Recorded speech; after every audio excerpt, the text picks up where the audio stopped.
Welcome to the Tara Talk podcast, a place for honest and open conversations to support you in living your best life from the inside out. Join me on this journey of self-discovery as we explore what it means to reach next level badassery and cut through the BS. So tune in, stay a while, and I promise I'll be right here alongside you as we figure this shit out together. All right, Sarah, welcome to the show. Thank you so much for being here. Oh, thank you for having me. Well, first of all, tell the audience who you are and why you're here today. So I am Dr. Sarah Ballantyne. I am the founder of Nutrivore, which is a dietary philosophy where the whole I can sum up the whole philosophy in one sentence. It's the goal of getting all of the nutrients our bodies need from the foods we eat. Sounds very logical and simple, and yet it kind of goes against what most of us are taught through different diets that we are like constantly sold. Nutrivore isn't about selling you anything other than giving you the information that you need to be able to choose foods within those you like, have access to, and can afford, so that all of the nutrients those foods contain add up throughout the day to actually meet your body's nutritional needs. So, in creating Nutrivore, I have just written a book called Nutrivore because I like the word.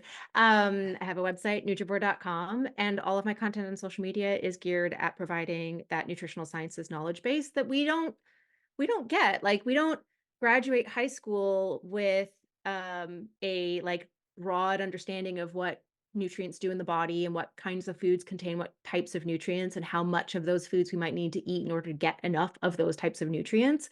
We know some math, we know some grammar, we know a little bit of history, right? We know a little bit of science, but nutritional sciences is not part of a standard curriculum other than a small, like a 1 week section in your health class where you're going to learn about my plate, which I I think is a flawed way to think about food.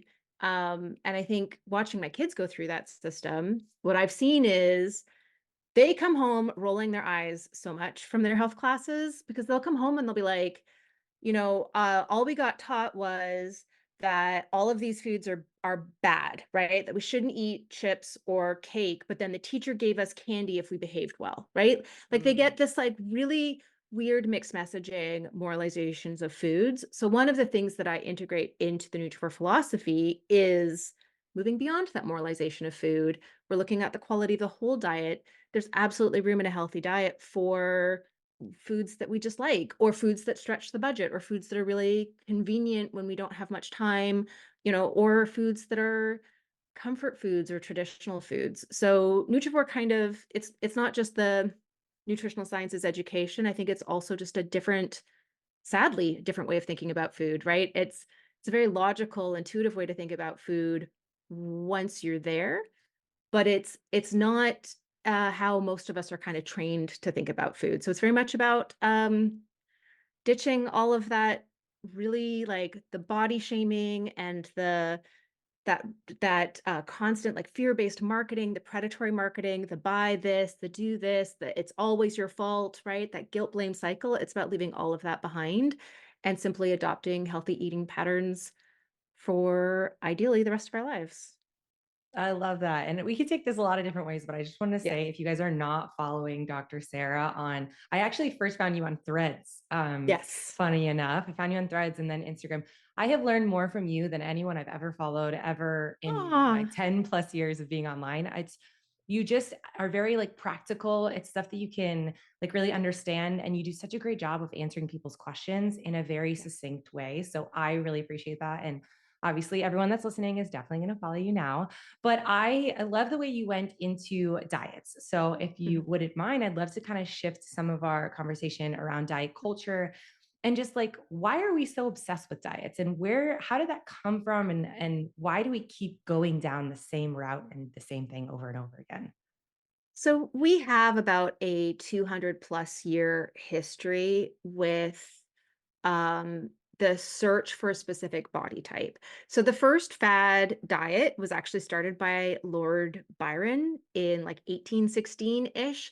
So he was a like famous poet, politician, philanderer.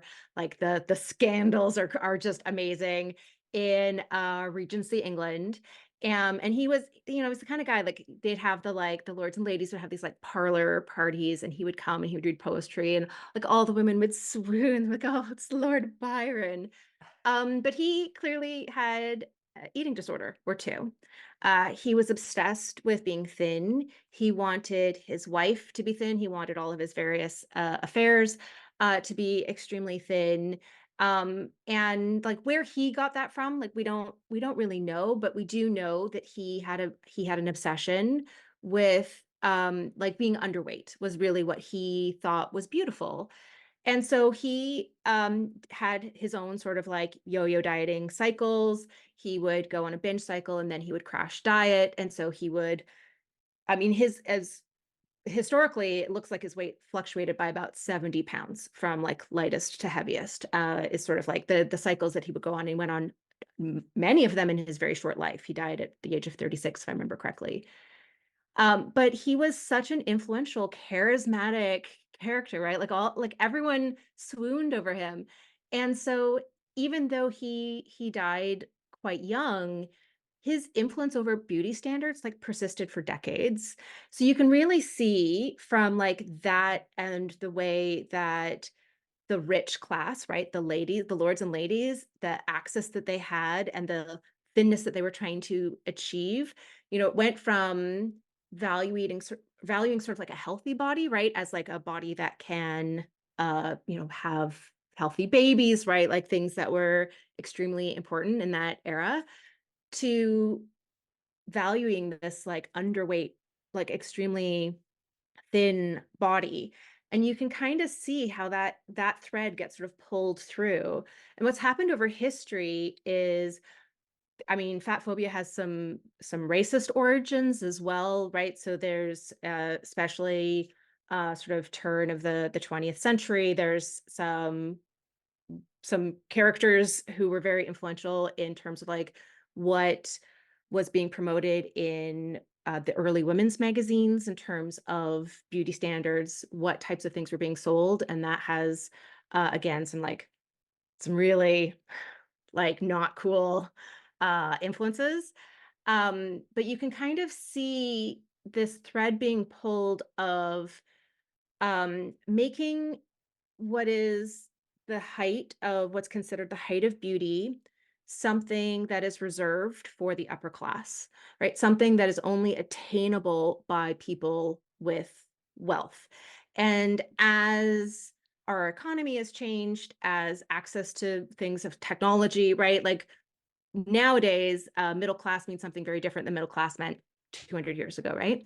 Um, as we've gained access to information, to clothing, to fashion, right? Like we have access to all these things. The the thing that's consistent is the bar being continuously raised in terms of what is idolized as beautiful, um, and then what is expected for us to do to achieve that. So Lord Byron used to go on these like vinegar diets. So he would douse his food in vinegar, he would drink diluted vinegar. And basically, like even when his autopsy was performed, he had a damaged liver and intestines. Low carb diets come from a time before we knew that carbohydrates were even used as energy. We didn't have any idea. Vitamins weren't discovered for like another 100 years, right? It comes from a time of really rudimentary understanding of nutritional sciences, and you kind of see that as thematic. So we get this confluence of factors of nutritional recommendations preceding the scientific understanding that should be there before that recommendation is made, with this privilege associated with beauty and beauty standards, and that kind of raising the bar. And then we're at this moment in time um, where a fad diet is so much more accessible, right? So now we've got this industry built around weight loss and beauty. And so now we've actually like taken something that pre-existed and kind of applied unregulated capitalism on top of a human want to for like the wealthy, the upper class, to have something that's inaccessible to others, right? And then we've just kind of applied this entire industry over top of it where, most of the time there's not a regulation on weight loss claims for a diet to be Yeah. promoted.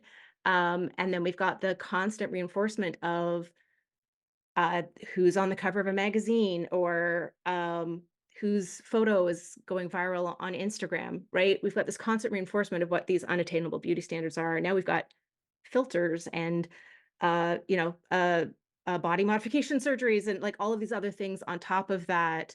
Again, kind of trying to set the beauty standards at a place that's not attainable for most people with dietary recommendations that are based not in the science and not actually going to make us healthy with Yeah. people making a ton of money. It's kind of this perfect storm of terribleness. Yeah. Did you ever get sucked into any of those, like a fad diet or getting into Yeah. diets? Yep. Yep. All of them.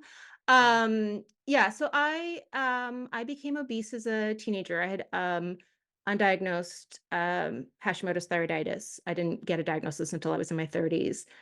And I started gaining weight at around 13, 14.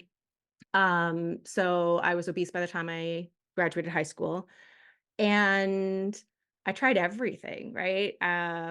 I did Weight Watchers, I was counting points, I did a lot of calorie restriction. Um, I did a bread and water diet for a while, which um, and then when I was in my 20s, I went on a very, very fad version of a low carb diet um, that actually did help me lose weight. Also made me quite ill, but at the time I wasn't drawing the connection. And then when I did get ill, I gained it all back with extra because that's how weight cycling tends to Course. go. Yeah. Um, and then I mean, how I cycled through I mean, I cycled through before it was even called a ketogenic diet. I went on a like protein, it was like gosh, it was a protein uh like a scoop of protein and like a quarter cup of flax oil was the I can't even remember how I heard about this as a thing. That made me very ill. Um yeah, so, no, I fell for all of them. I also came through, like, the paleo community. I think at least there I was learning a little bit more about what to eat. It wasn't so macro-centered. It at least included a lot of, like, seafood and vegetables and some very healthy nutrient-dense food. But yeah, no, my background is as somebody who used to weigh double what I weigh now. I, was desperate to lose weight and desperate to, um, look the way society was telling me I needed to look, and when you're in that, frame of mind, you are willing to sacrifice your health for loss, like that it doesn't matter, it is something that you want so, um, deeply, that you are willing to pay any price. And also, you're so vulnerable. Such just you don't need to be told a whole lot to be like, "Yeah, I'll try that. Yep, I'll try that." So when I was doing some research on you, I did see that you were really into paleo. Mhm. And I'm just wondering where you kind of went from there to get to where you are today, and if you still do anything with paleo now. Yeah. So the quick answer is I got into paleo because when I tried it, it wasn't at that point so much about losing weight. I had already lost a lot of weight. But I was dealing with a lot of health issues. And they cleared up really quickly. And it was a really eye-opening experience because I was starting to see diet as not just you eat the wrong things, you gain weight, you eat the right things, you lose weight. And when I was starting to see diet as something that actually modulates health issues, a lot of health issues that I had prior, right? So my symptoms of hypothyroidism started with puberty, and my first, skin conditions were diagnosed as a teenager. Um, but I also I developed irritable bowel syndrome and asthma and acid reflux and migraine headaches, kind of all in that journey of like trying to figure out how to lose weight. And to have my headaches go away, my chronic constipation resolve, my acid reflux to go away, my skin to start to clear, um, all within a really, really short period of time of going paleo. I recognize that now as being undiagnosed gluten sensitivity, plus I was eating a ton of vegetables. Like I was eating a lot more nutrient dense foods.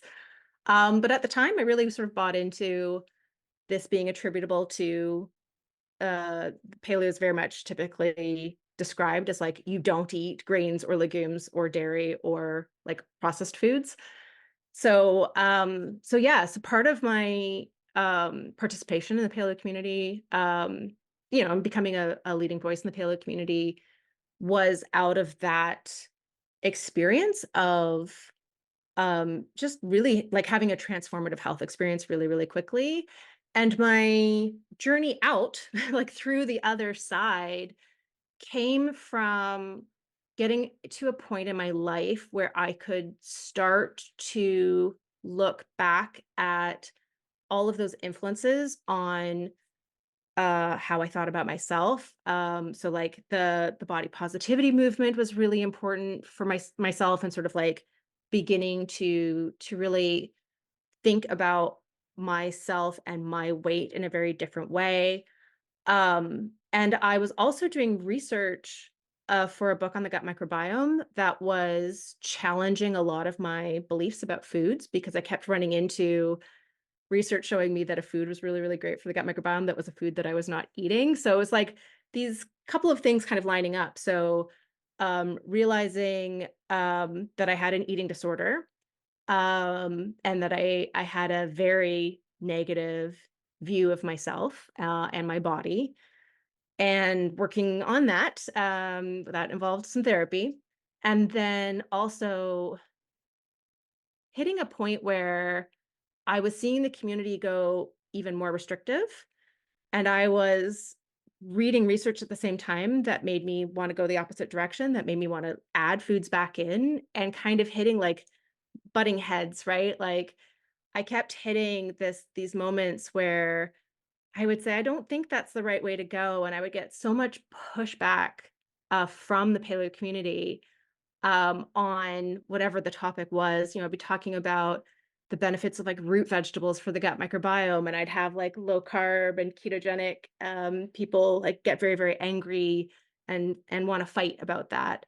And so that kind of combination of experiences, sort of being able to see my background from this like more evolved perspective, being able to see what was medical challenges that were just undiagnosed, and how much that made me a victim of the weight loss industry. Seeing that not only had I developed binge eating disorder as a teenager, but I was dealing with orthorexia as an adult, and that I had a lot of food fears that I really needed to address personally.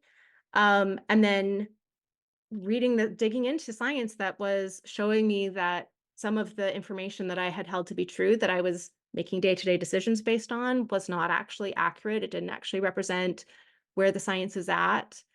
All at a time where I felt like I was like my voice was being drowned out by a more restrictive approach that was continuing to go the sort of path of like fear mongering, and kind of it just I hit this like critical mass of experience where I went, oh, I'm moving on. I'm moving in a different direction.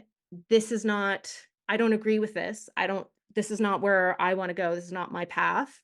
And that was when I mean, I think it was sort of a gradual, like there's no one moment where I was like, aha, I'm gonna build Nutrivore. I'm gonna leave the paleo community.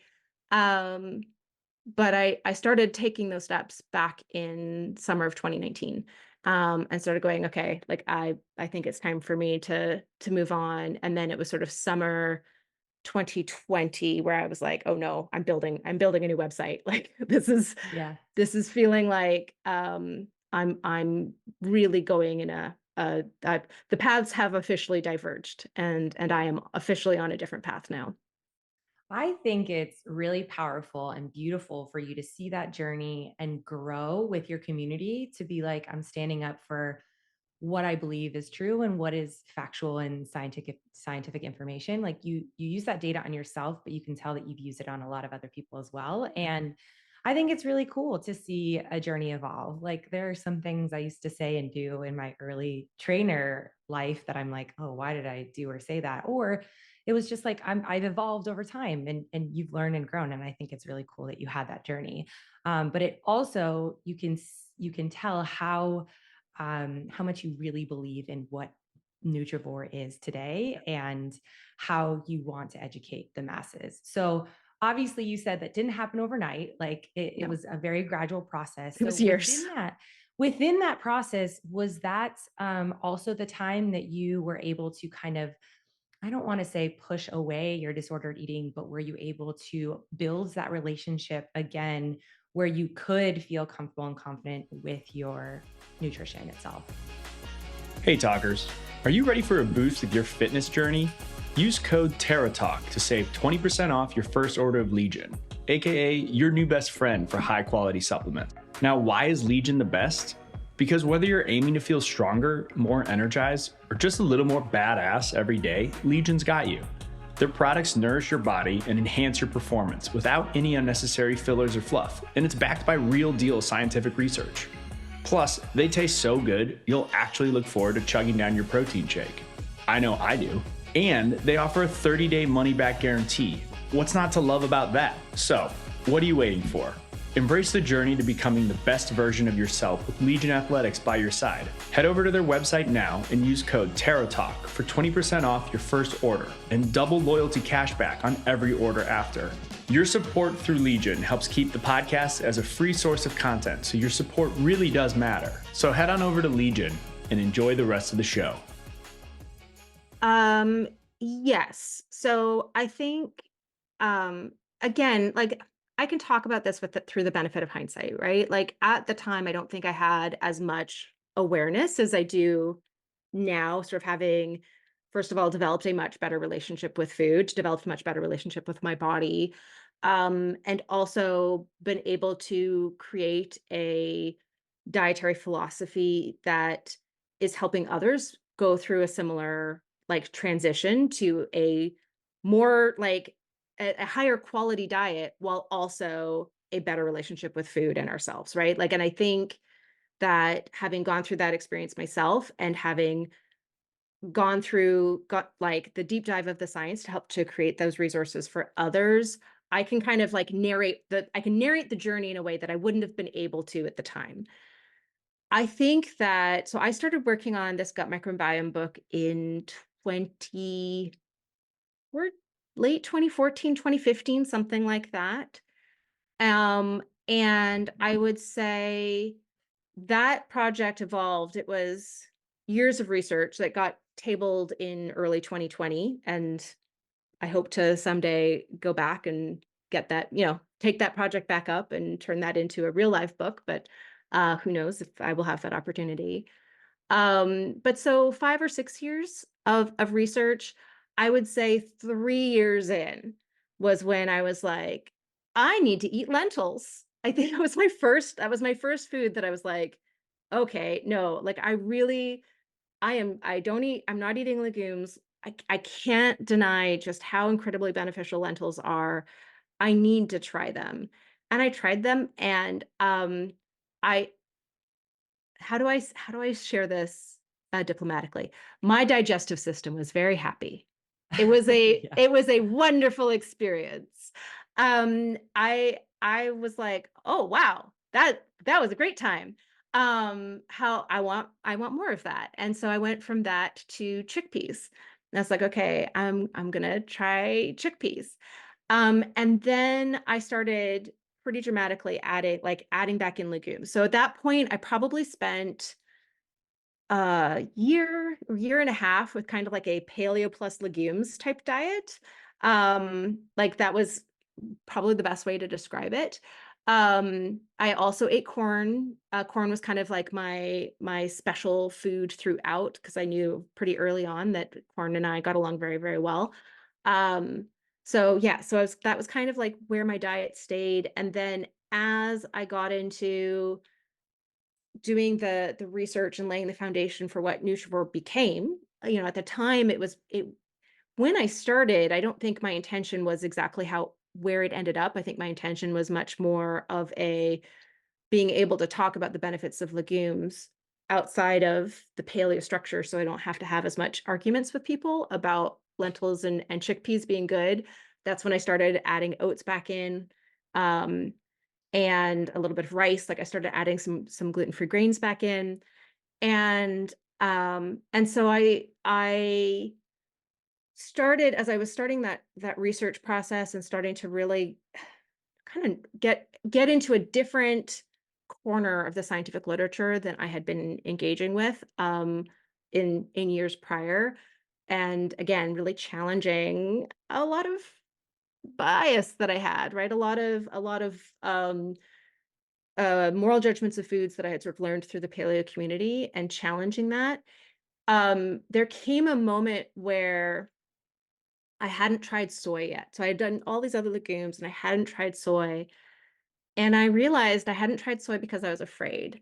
And I think that that was where I was all of a sudden like confronted with I have this collection of foods that I'm scared to eat.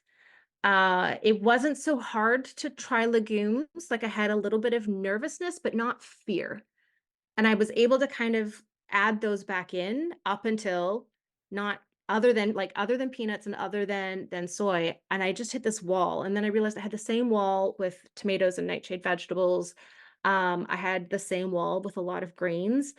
And that was where every single food, my process was learn about it, read about it, find the meta-analyses, find the studies that make me see what a good food this is for human health, and then like go through and try it. And I think that I kind of had this like first wave of foods that weren't that hard to wrap my head around trying.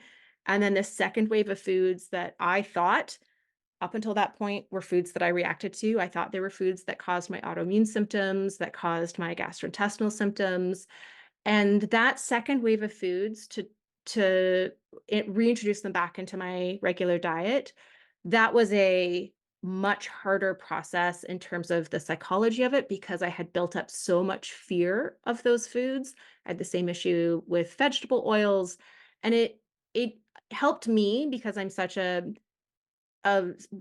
nerd, to go through the science and really like dig into it to learn about the food. But that's also where I started to realize this fear is not normal. This fear is not earned. I can't point to an experience where I know for sure that I've reacted to this food. I just think that I do.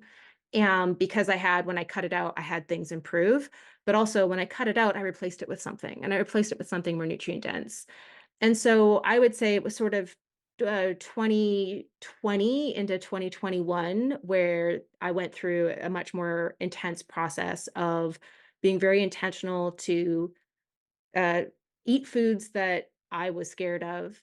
And each time I did, and it went fine, I think tomatoes were probably the most terrifying for me, but each time I did and it went fine, that gave me more confidence going into the next one. And it was just like a few months ago, maybe 4 or 5 months ago now, that I realized I thought I had reintroduced all foods, but I hadn't actually eaten peanuts yet.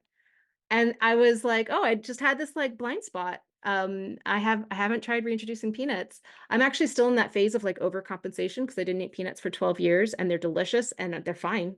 They're fine. I feel great when I eat them, like, there's nothing wrong.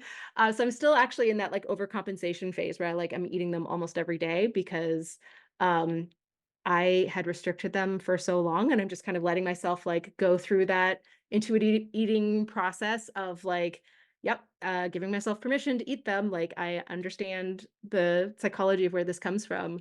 So I think the answer is my journey to building Nutrivore, was was very parallel to my journey of reintroducing foods, and every time I did, my own diet was moving away from paleo.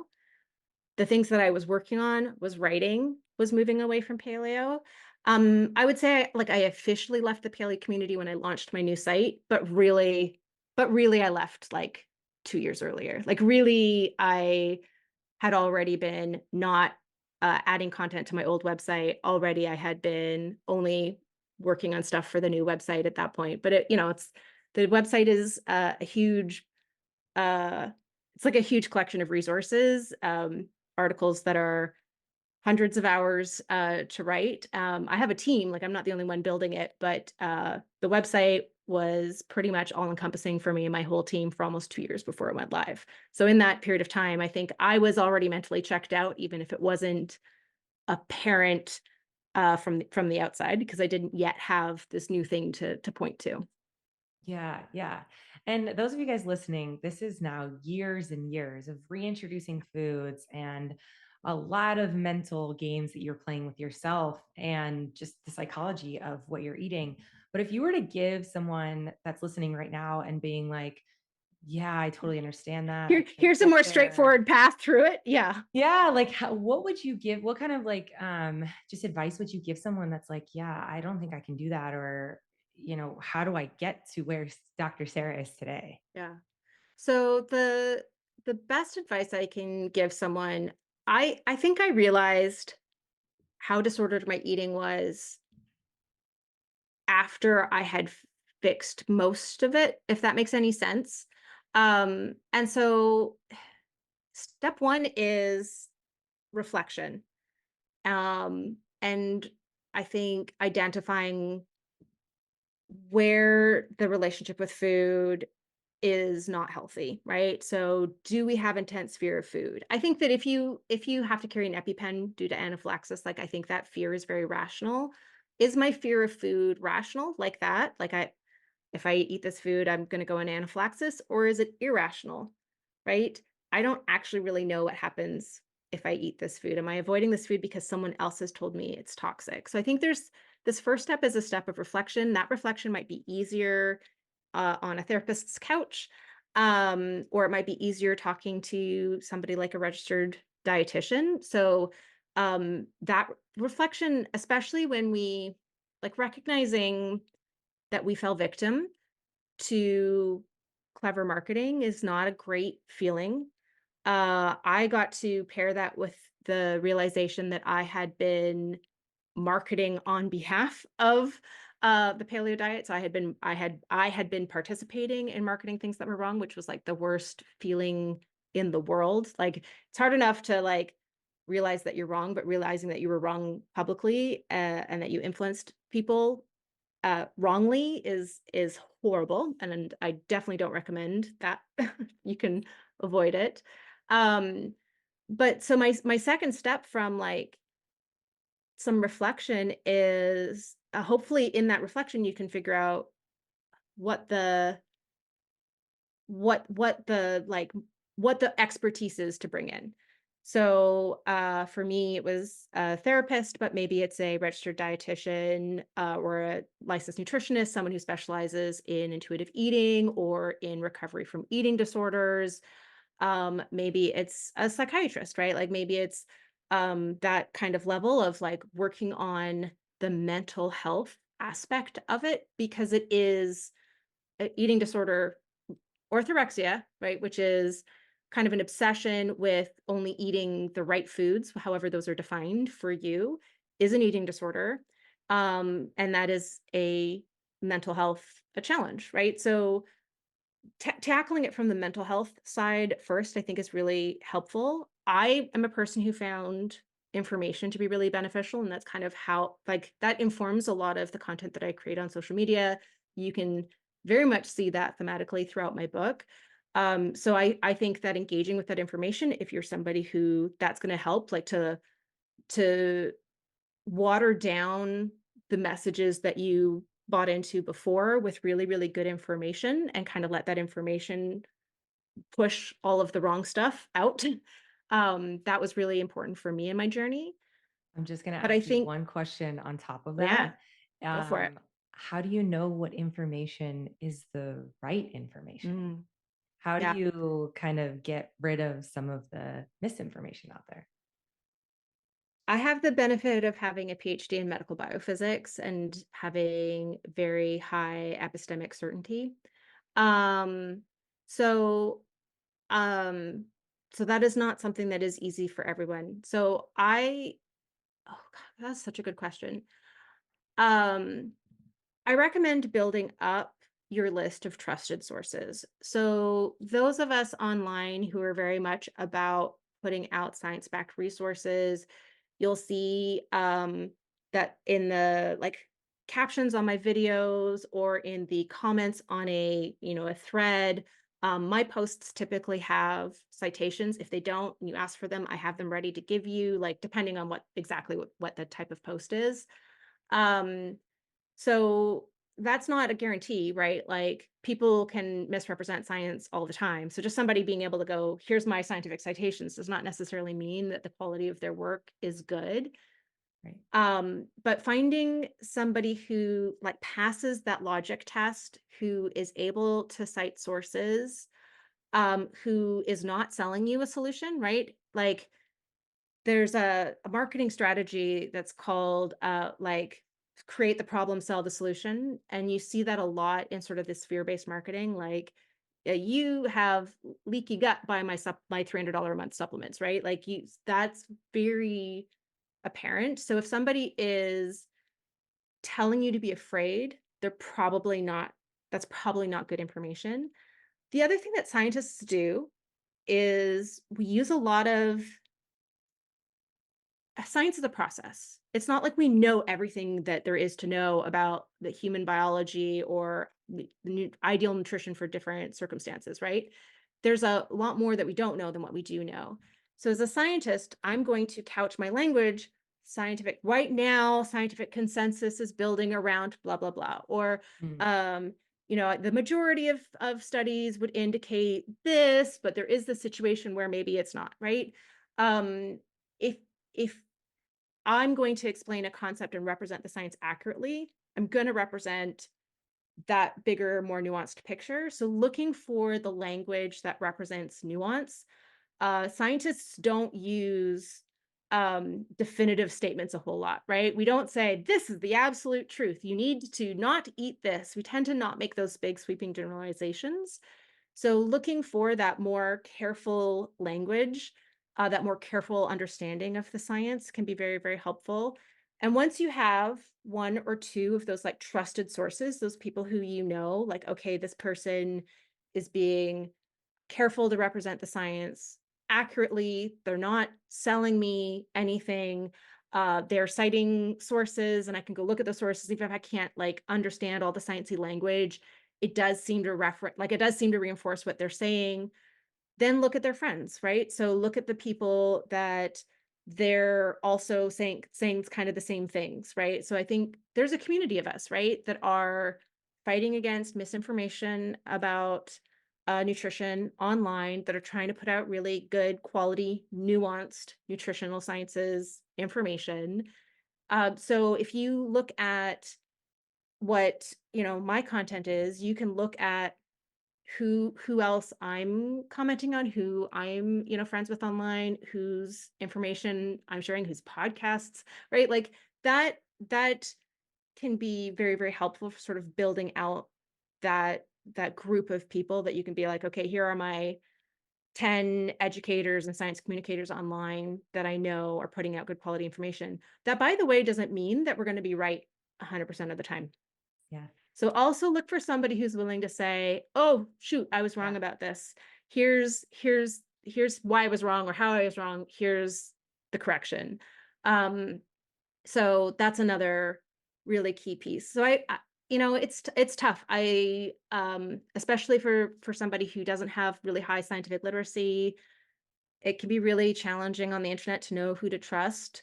So a healthy dose of skepticism and kind of, yeah, look for citations, look for non-salesy language that adds a lot of nuance. and then build from there when you find your trusted resources. I hope I can be a trusted resource for everyone. But also there's this other piece to finding people to listen to online, is that you're going to resonate with a piece of their story. Or you might resonate with, like, it's okay with me if other people who resonate with me are like also middle-aged women with teenage kids. Do you know what I mean? Like, yep, Yeah. that defines me in a lot of ways, and I understand other people are going to connect with that part of me more. And maybe a 20-year-old male gym buff is going to resonate with a different, like, science Totally. communicator on nutrition, right? So that's okay too. Like, you don't have to, if someone has a way of explaining things that you don't like, you don't have to listen to them even if you know they're right. Does that make sense? Like, it's Of okay to course. find people that you also resonate with, but just watch for resonating with someone without those other pieces there, right? Like, Yeah. this person, getting outside of our little, like, confirmation bias bubble of safety is really uncomfortable. And it's really important, right, to be able to receive information that challenges what we had previously held to be true is a really important part of growth. And even if you hear that information and process it and think about it logically and think about where you got that other information, you may decide not to adopt, right, the new information, but still make it a choice, still make it a process rather than a no, that doesn't agree with what I believe. Yeah. Go away. So I think there's just a piece of it of being deliberate and intentional Yeah. about where we're getting information, and paying attention to things like hashtag sponsored, hashtag ad, um, paying attention to, check out my link for whatever, check out my Yeah. code for whatever. Yeah. Not that good quality people can't sell something, right? Like, I would certainly recommend a company that I totally, believed in and used myself and all of that. But watch for the hidden sales pitches, because that's what a lot of nutrition misinformation is online right now. Yeah, I think those are all such tactical pieces that people can take home with them too, with this like very fear-based, looking at the research, finding people like yourself, and then also like really checking in with yourself in that like intuitive eating is like the same intuition. Does this person feel right or wrong? Like, if they make you feel weird, maybe they're not your person. So Yeah. yeah, I think those are all like super great tactical information. And I want to get into Nutrivore because it's right behind you. And I'd love to just chat. Tell us just about your book, who it's for, and what we can learn from this new amazing book that you just put out. So my book, as I hold up my prop, because the poster in the background is just not quite enough. And of course, everyone just listening to the audio doesn't get to see it, but it's called Nutrivore: The Radical New Science for Getting the Nutrients You Need from the Food You Eat. It is available from just about any online bookseller and a lot of local bookstores. So definitely go check out your local bookstore. Might even be at your local library. And if it's not, you can request libraries stock books. So that's another way to get a hold of it. It's available as hardcover, digital like Kindle, and an audiobook that I narrated myself. And it's very much, if I had to summarize, I mean, it explains the Nutrivore philosophy, which we've kind of talked in and out about. But I would say the book is very much, why should I care about nutrients? Right? That is the question I'm trying to answer with this book. So I go through the, like, prevalence of nutrient shortfalls, how few of us are actually getting all of the nutrients our bodies need from the foods we eat. Like, nearly none of us. Like, that's a very uncommon thing. Why that might be happening. And then I lay out Nutrivore as a tool for solving that challenge that can be overlaid over top of other dietary priorities. So if you have a diet that you really love that has a name, like, you don't have to give that up to be a Nutrivore. You could be a Nutrivore vegetarian. Like, you could do Nutrivore paleo, since we've already talked about paleo.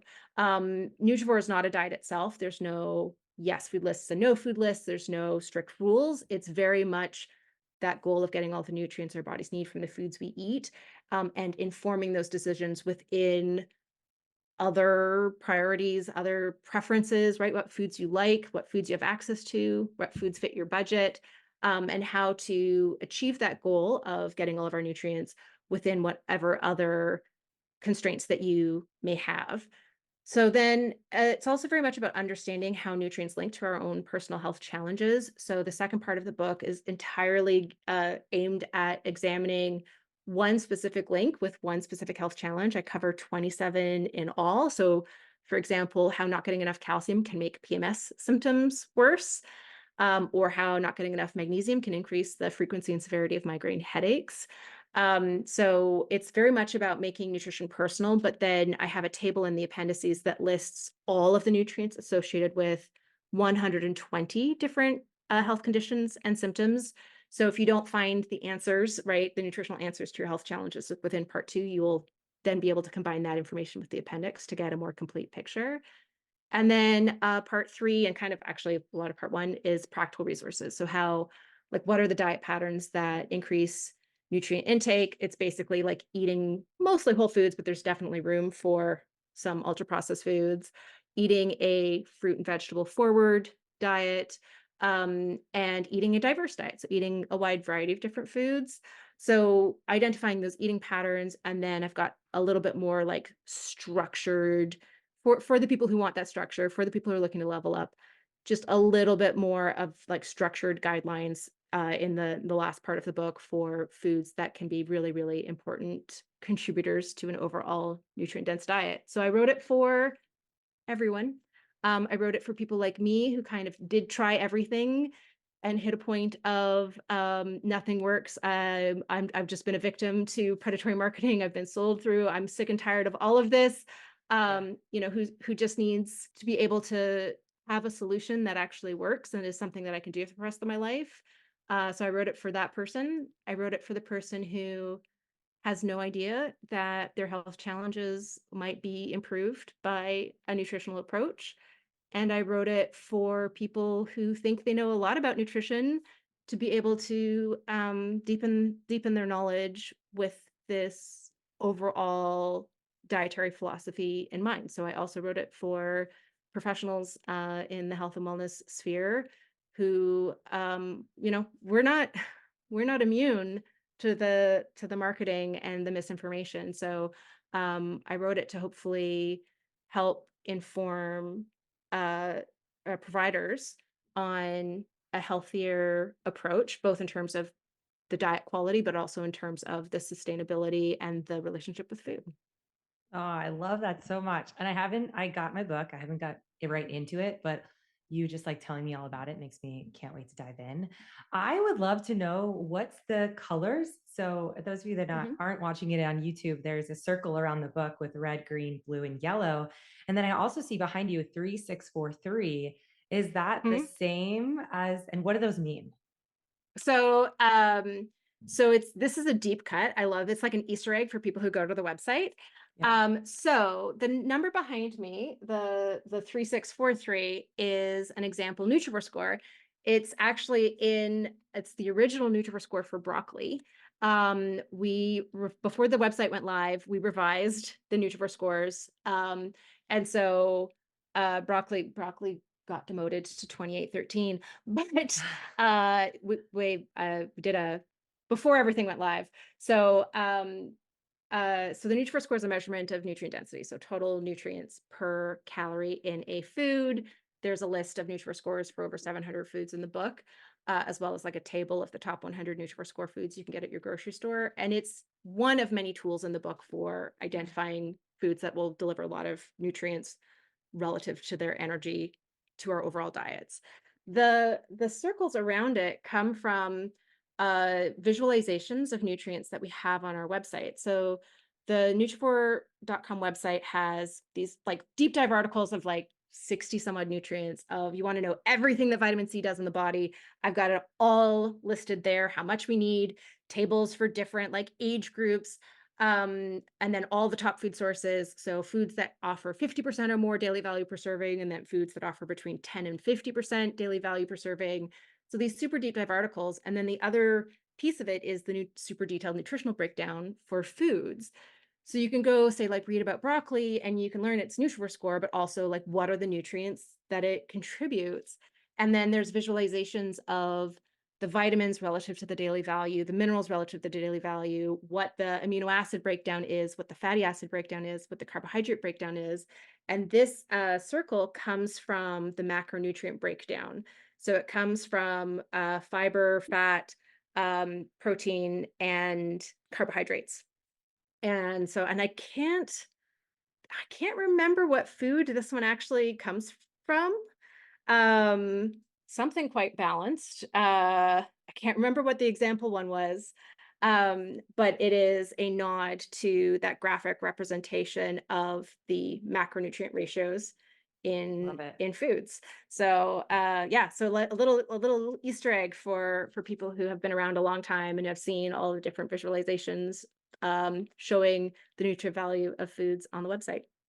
Yeah, that's so cool. And I love that you could see it visually, but then you can also read about it. And it also just sounds very nerdy, Sarah. Like I'm like, there's Yes. so much good information in there from like the I beginner to promise like though, it is advanced. a fun read. I promise that as Yeah. nerdy as I am, as much as I don't dumb things down, I do explain them. I do still Yeah. like take the time to explain what something means. And like the story about Lord Byron is in the book, right? So it's Yeah. also, I've permeated throughout a lot of interesting historical anecdotes that help us understand the origins of different diet trends. I've also included, right, it's just really interesting studies. Like Yeah. there's a study where they gave kids yellow and red M&Ms and they told them you're not allowed to eat. One group of kids were told that you're not allowed to eat the red ones, and the other group of kids were told you can eat however many M&Ms you want. And then in the afternoon, they got the M&Ms again, and both groups of kids were told, eat as much as you want. Well, the kids who were first restricted from having red M&Ms, when they were finally allowed to have them, ate proportionally more of them. So it's a really interesting study because it really shows like the harm of restrictive mindsets and the harm Mhm. of like forbidden foods. Like even though we measure this in children, as adults, I'm sure people can Yeah. resonate with like what happens when we don't allow ourselves food. Eventually we give in and eat way more of it than we intend.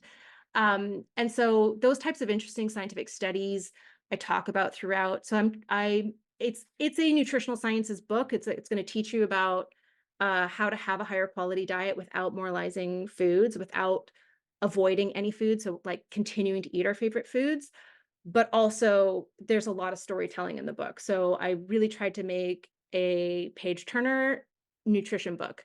I realize that's a tough thing to Hard. accomplish. Yeah. But yeah, it's also I think a very fun read. So that's Yeah. my sales pitch. Well, honestly, I don't mean nerdy as a bad thing either. Like I said when we first got on, I'm like, I've learned so much from you and very tactical, succinct information that I can tell my friends and husband about that we need to do this because Sarah said so. So thank you so much, Sarah. Is there anything like obviously the book at libraries, local bookstores, online, Kindle, all the things? Where can people find you, get more information, learn from you, and just connect with you? So in addition to the book, which is sort of like the definitive Nutrivore guide, it's everything in one place. Nutrivore.com website is where you can get even deeper, nerdier, a little bit more academic articles there.